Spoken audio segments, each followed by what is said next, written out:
warahmatullahi wabarakatuh.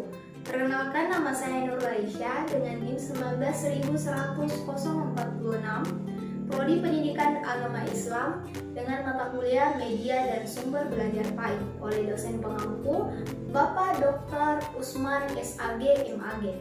Baik, di sini saya akan menjelaskan tentang macam-macam media pembelajaran PAI. Yang pertama perlu kita ketahui, apa sih yang dimaksud dengan media pembelajaran itu?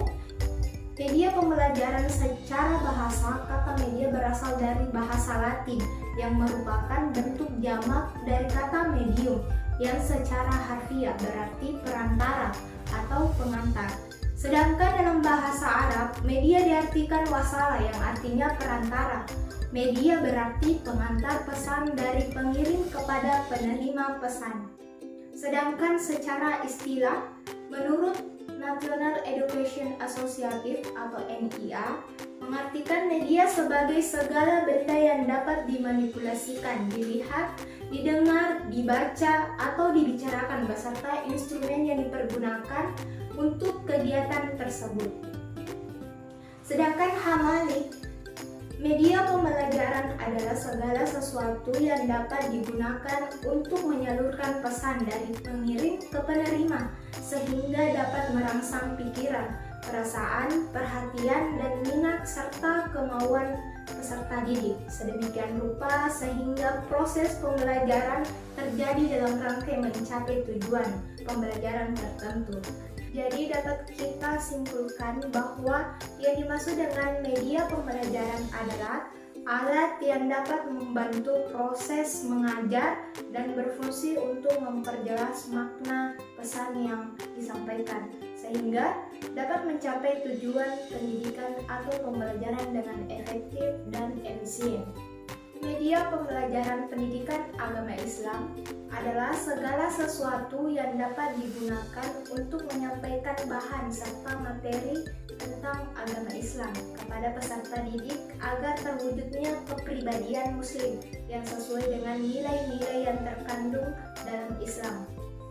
Adapun macam-macam media pembelajaran menurut para ahli, yaitu yang pertama menurut Rudy Brecht mengklasifikasikan 8 media pembelajaran, yaitu yang pertama yaitu media audio visual gerak, yaitu media perantara atau penggunaan materi dan penyerapannya melalui pandangan dan pendengaran sehingga membangun kondisi yang dapat membuat siswa mampu memperoleh pengetahuan, keterampilan atau sikap atau media yang dapat menampilkan unsur suara dan gambar bergerak seperti film, suara, televisi, VCD atau DVD.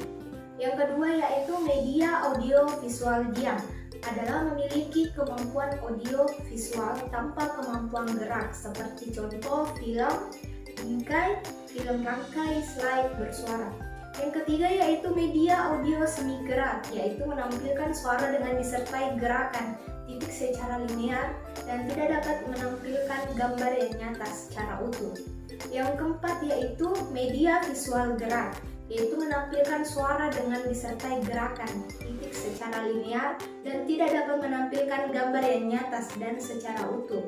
Yang kelima yaitu media visual diam, adalah memiliki kemampuan menyampaikan informasi secara visual tetapi tidak menampilkan suara maupun gerak.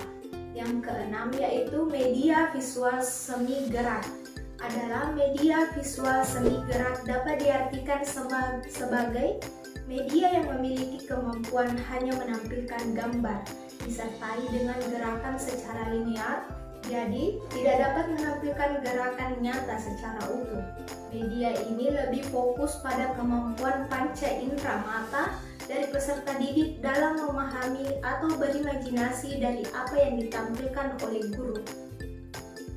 Yang ketujuh yaitu media audio, adalah media yang mengandung pesan dalam bentuk auditif atau haknya dapat didengar, yang dapat merangsang pikiran, perasaan, perhatian, dan kemauan para siswa untuk mempelajari bahan ajar.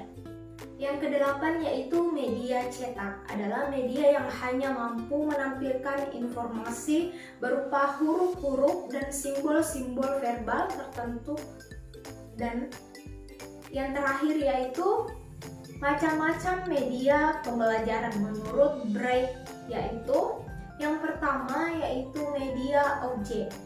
Yang dimaksud dengan media objek, media 3 dimensi yang menyampaikan informasi tidak dalam bentuk penyajian, melainkan melalui ciri fisiknya sendiri, seperti ukuran, bentuk, berat, susunan, warna, fungsi, dan sebagainya. Yang kedua yaitu model dan suara, rekaman, audio, media cetak, pembelajaran terprogram dan papan tulis, media transportasi, film rangkai, film bingkai, dan media film. Yang dimaksud media ini mempunyai nilai tertentu seperti dapat melengkapi berbagai pengalaman yang dimiliki peserta didik, dapat memancing inspirasi baru, serta dapat memperlihatkan perlakuan objek yang sebenarnya.